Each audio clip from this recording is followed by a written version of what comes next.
Hello and welcome back to my channel. My name is Mr. Austin, the guy with the soprano. Thank you so much for checking this video out. My ride or die, those who have been with me for the longest time, cheers. And if you just arrived, welcome. And if you have not, please do subscribe and follow on this journey. And if you are actually a teacher somewhere in Southeast Asia and you want to share information with other people, please leave a comment down there. And if I say something that you think like, maybe that's not right, let's just discuss it down there. Don't be kind of like negative or something. We are trying to help each other here. You get? So today I just want to continue. Remember in the previous video I answered a few questions, like 2 or 3. Now I want to answer other questions that I get a lot from people, and also I found them online and I'm like, I need to clarify this as a Black African from Africa, answering them also based on my personal experiences. Okay, so let's get into the questions. So the first question, I addressed it on the previous video. Can I teach without a degree? I personally do not recommend. I do not recommend that you try to come over here and try to get a job without a degree, because the chances of getting it is like 0.1%. Because people who have a degree also are still required to work even harder to get the jobs. So why come here without a degree? And so no, don't come. No, don't come. Can you teach abroad without being a native speaker? We are considered not native speakers, but most of our education and official documentations are in English. So if you're able to speak fluently and changing your accent to be neutral, not bring our accent, like we do have accents. Accents are not a problem.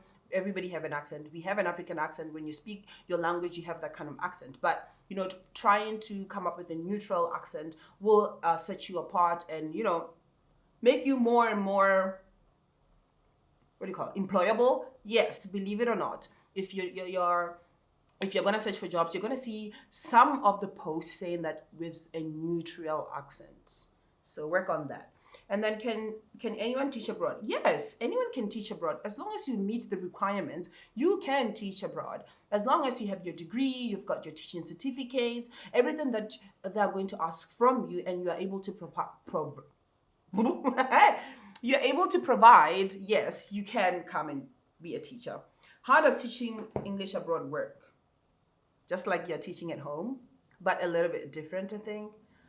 I've never been a teacher back home, but I think like you get here, you look for a job, you do a demonstration as an interview, you're hired, and most schools will say like, you know what, here you are. As long as you're going to teach my kids, this is the syllabus, start teaching. So yeah, how to teach English abroad without a TEFL. As long as you have a degree in English or a teaching degree, you are able to become a teacher abroad. And then certificate for teaching English abroad, TEFL, TESOL, CELTER.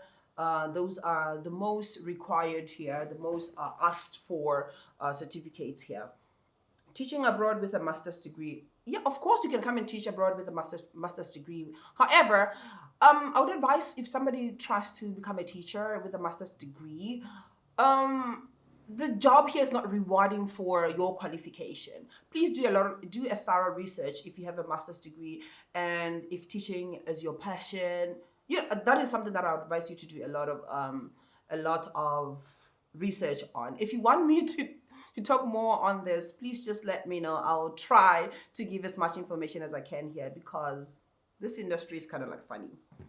And then teaching abroad, age limit. I have not really seen a lot of posts. It's just a few posts will say, oh, someone less than 60. So you can see like if you're like less than 60, you can still come here. And I doubt there will be a lot of Africans who are 60 plus, 50 plus, 55 plus, who would want to come to start a new life here, unless maybe things have changed. But our African culture, Black culture, the older you get, the more you want to be around your family. This is for someone who's still young and still figuring things out there. So if you are a bit older and you're a family person, it's either you figure it out, maybe you and your family will try to come over here. But generally, I would not say I've seen a lot of posts with the age limit. Teaching English abroad benefits. For me, I'm going to personally talk about my benefits. First of all, I've talked about it before. Time. I have enough time for me to pursue my other things. I'm a creative. I do a lot of things. Now I'm part of the influencer people here in Thailand, so I'm influencing. So there's so much that I can do, because I only work 25 hours in a week, and I teach one grade level. So I prepare five sets of material to teach for the whole week.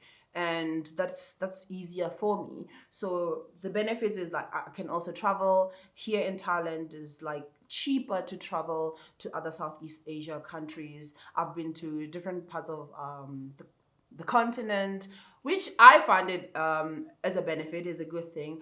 You travel cheap, you eat cheap. Life here is quite cheaper. But like I said, not like I said, like I've heard, don't be trapped in this life, in this lifestyle. The last question, placement agencies. Can I come in with placement agencies, or should I find a job by myself? This one is, it goes up to like in affordability and the time that you will have, or what exactly you want. I don't find anything wrong to come with agencies, because I worked for an agency and I still work for an agency because of the benefits that I get. And that people who work directly with the school and they enjoy that. The benefit that I get with my agency is that when the school closes, I don't work. However, if I don't work, I don't get paid. But there are people who are against that. But for me, I don't mind it, because I got into this contract when I was studying part time. That was the time that I used when I was still a student, and also it's the time that I used to go home. People who know me from Botswana will know that I will stay home for like 2.5 months. That's my holiday. Like that's the benefit that I get. But people who work directly with the school, they only get maybe 2 weeks off the school off during the school breaks, but they have to go to work even if the students are not there. So that it comes to you if you want this or that, and also if you're able to afford to pay for the program agencies, or working through an agent, because an agent takes part of your salary. So it's a win-win here. And I think for the first time, if you're a first timer, I would say you shouldn't be choosy. Getting an agency, it's easier because they're going to look for a job for you. And what you need to do is just go and work. You can get a 6 months contract with them, and then after 6 months, you can move out from the agency and maybe be independent. So that is entirely up to you. I hope these questions will help you. I've answered them fully. If you are confused with any of the answers, please do let me know and leave the comment down there, and let's talk. Don't forget to subscribe. Don't forget to follow me on my social media. On my social media platforms, I'm Mr. _Austin, the guy with the soprano. Bye bye.